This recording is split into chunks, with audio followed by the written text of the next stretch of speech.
Hey everyone, Temporal here, and for this session, we are doing a bit of a mini guide on Mercy. And for those of you who aren't familiar, mini guides are just where I pick out a couple topics that are related to a hero that I both see a lot of people mess up on, so potentially need fixing for the most number of people, and are very easy to fix. So we're looking for things that are the most likely to be the most impact for the average player. Obviously, we can't get more personalized than that without reviewing individual players, but these are the most likely to be the most helpful to the most players.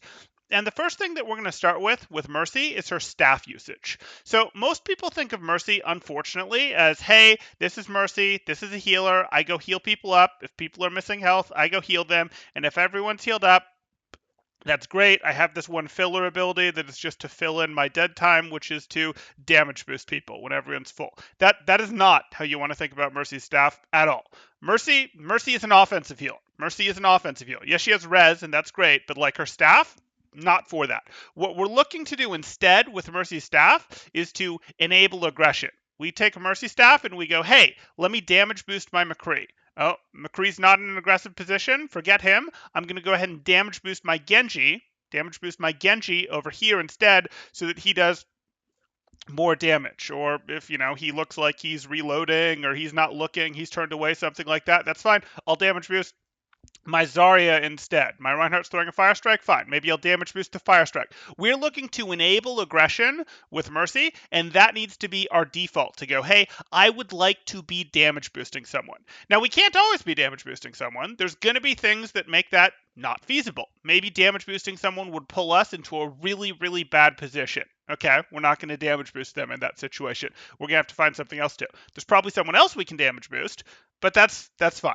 But the real things that we get into, in terms of the things that stop us from damage boosting, break down into a couple different categories. And the first of those is triage. So you probably all noticed that if you do what I say and go, hey, damage boosting is my priority, and you don't make any exceptions, we're not going to do any healing.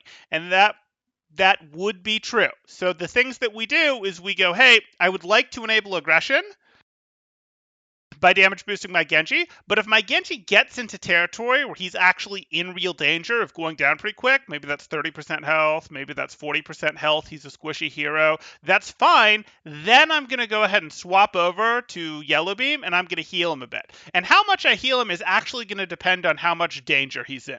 If he's not in much danger at all, might just heal him up to 60% HP and be done with it. If he's fighting like 3 or 4 different people at once, might have to heal him up to 80%. Might even have to go to 100, but probably more likely to go to 80, and then at maybe 60%, 80%, then we're going to go back to trying to damage boost him.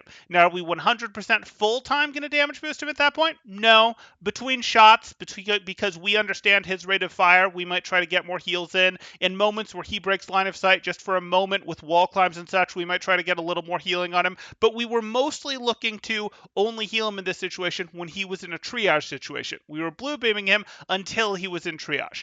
And we do the same thing with a tank, where we go, hey, we look at our tank gets knocked down to 20, 30% life, and we go ahead and go, hey, even if Anna's healing them, we want to help. If they're in danger, we want to help, and maybe we get them up to 40% life. Maybe we only get them up to 30% life if the fight's been simplified. But we help get them out of the situation. Maybe we have to get them up to 50% life if they're taking a ton of damage. And then we go back to damage boosting someone who can do more work with that damage boost. So we can triage help people. That's totally fine. But we are then looking, once they're out of real danger, to go ahead and get our damage boost back on someone.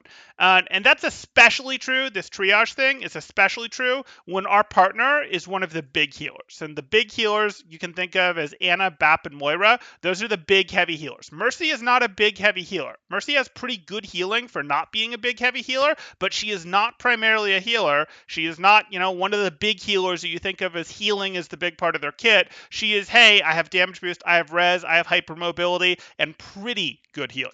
These are the big healers. So when you're with those, you're definitely thinking in full triage mode. The truth is you're still thinking in triage mode with the other healers like Zen and all that, but you get stuck doing a little bit more healing. You should still mostly not be going, hey, I'm full heal bot, I'm sitting here healing my 90% health ball, no, let Harmony Orb finish that off, or hey, I'm over here healing my Reinhardt Up. No, you really want to do that between fights. You would prefer most of the time to go, I'm going to damage boost my Ash or until my Reinhardt is in such a situation that I have to go back and heal him, etc. Though if you're running Zen Mercy with Reinhardt, that's not really what you wanted to be doing in the first place. So we could make that a Winston and be much the same thing. So that sort of brings us to the second point of when do we break off of damage boost, and that's going to be out of combat healing. So out of combat healing can refer to a couple things. And those couple things could be, hey, you're between fights. You can absolutely heal people between fights. You should heal people between fights. Your staff is going to be very fast to heal people up between fights. That's great. Go do that. And sometimes that means we're actually between fights. And sometimes out of combat simply means someone is out of combat, so they're contributing 0. So if our McCree had 10 life, for example, and that's why he was standing over here, and we had the option to damage boost our Genji, or to damage boost our Zarya, or to heal our McCree, yes, it would be better to heal our McCree to get him back into combat faster. That would be our preference. We would go, yes, I will heal McCree to get him back into combat. That doesn't necessarily mean we're healing him up to full health, but that does mean that we are going to heal him to a point, maybe that's 50%, maybe that's 60%, that he'll actually contribute to the fight again. So that is something that we want to do. The third thing that we're going to get onto topic-wise here is our partner support. So for our partner support, supports generally struggle to heal themselves. So that would be, hey, Anna might have to use her nade on herself, Bat might have to use shift, Moira might have to use her orb, Zen can't really heal himself, Lucio might have to use amp. We don't want our teammates to have to use these resources. It is cheaper for us to break off from damage boosting someone who's got an aggressive position to heal them and then go back to damage boosting. So partner support, absolutely willing to break off and heal that in most situations. And that just brings us to the fourth category of breaking our rule of, not breaking our rule, but we default to blue beam and we move over to heal beam when one of these things are true. And this last thing is what I'll call weaving, where we can tell when the person that we're damage boosting can't put out damage. There's rates of fire. There's moments that they hop bind cover. And we aren't going to necessarily go find a new target just because someone hopped bind cover for a moment. Like Genji's repeatedly peeking a wall, repeatedly peeking something with wall climb. We might be mostly damage boosting him, and then we might go, hey, I know when you can't do damage. Maybe that's because you're reloading. Maybe that's because you're behind cover. Maybe that's because the opponent has hard put up their shield for a moment. And you can choose to go, I'm going to get a little more healing on you. I'm going to catch back up. So we triaged you up to maybe 60%, and now we sneak in more healing here and there when there are those moments, because we recognize when you're not going to be doing damage, so there isn't actually something to boost. And that is totally fine. But if you think of this as sort of your priority list and you default to blue beam, you will become more impactful with Mercy. Especially as you go up the ranks, you will become more impactful as Mercy. This is how you actually get value out of Mercy's staff. It's not by being a heal bot. If you want to play a heal bot, Anna, Bat, Moira, those aren't actually heal bots either, but they are heavier healers than Mercy. And they are the ones that are going to do the, hey, I'm really here for healing. Mercy, you have to think of as a more offensive support. You're going to go so much further. So that brings us to the second topic that we're going to cover in the mini guide, and that is going to be Valk. And what happens, oh, that is a terrible cam. And what happens with Valk is we get into this situation where people tend to think of Valk like it's Sound Barrier or Transcendence, and it's really not. Valk is its own sort of ult, and you need to think of it as such. You need to think of Valk as enabling the 7v6 power play. And this is a phantom 7th person. You're not going, I Valk, because that gets me an extra res. No, that's not a thing anymore. What you're Valking for is to make your team be more powerful. You're Valking to make your team be more powerful for the duration of Valk. So you could think of this as very similar, actually, to how when a Lucio or a Zen pops their Transcendence to give their team a power play, the team runs in, the team fights a bit, the team you spend some of their resources, some of their health, but before losing anyone, they pop Sound Barrier or they pop Trans, and it saves everyone and lets them keep brawling almost as if they had 2 lives. You can think of it as similar in that we're trying to do that same thing, but we have to do it differently with Valk. With Valk, we have to pop it as the fight is starting, just before the fight is starting, late in the poke phase, at the beginning of the brawl phase, at the beginning of the actual commit. That's when we're looking to pop Valk. We can pop Valk earlier than some other ults might get popped. We'd probably pop it later than a window, but earlier than most other ults in terms of the optimal timing that we're looking to hit. But we are not looking to buy our way back into a fight with Valk. We are not looking to go, hey, we're behind in this fight. We have everyone at life totals that look like this, and we're going to go ahead and pop Valk to get back into the fight. That is not what we're trying to do. We are trying to use Valk to go up in a fight, and to do that most effectively, we're popping it early. We're popping it when the teams are pretty close to each other, preferably, or when they've got good angles if we're talking poke teams, and we're popping it as a way to go, hey, this fight is mostly committed to. We're going to go up massively because we have the option to do a bunch of chain damage boost or convert that over to heal if we need to. Like, that's what we're looking to do with Valk. We are looking to go, hey, this is a power play. We are not looking to go, hey, this is a power play with the same timing of Transcendence or Sound Barrier. It's got to be popped earlier than those would. It's got to be popped while your team is still healthy.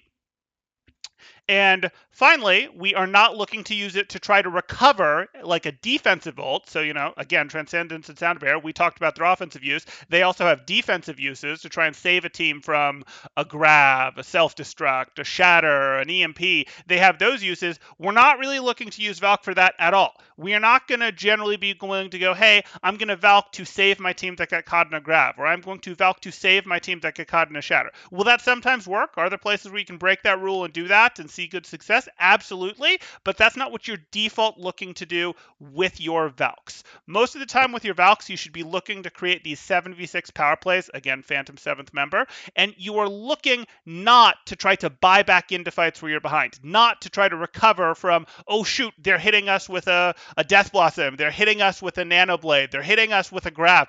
It's not going to save you from those, the way that Beat and Transcendence are much more likely to do so. Okay, so if you guys do those two things, adjust your blue beam usage to prioritize it, and look to use Valk as a power play, you guys are going to, in general, see pretty good success with Mercy. These are the things that a lot of people mess up on and are very easy to fix. It takes some mental adjustments, but it's not some high mechanical, I have to do a ton of stuff to get this right. Nope.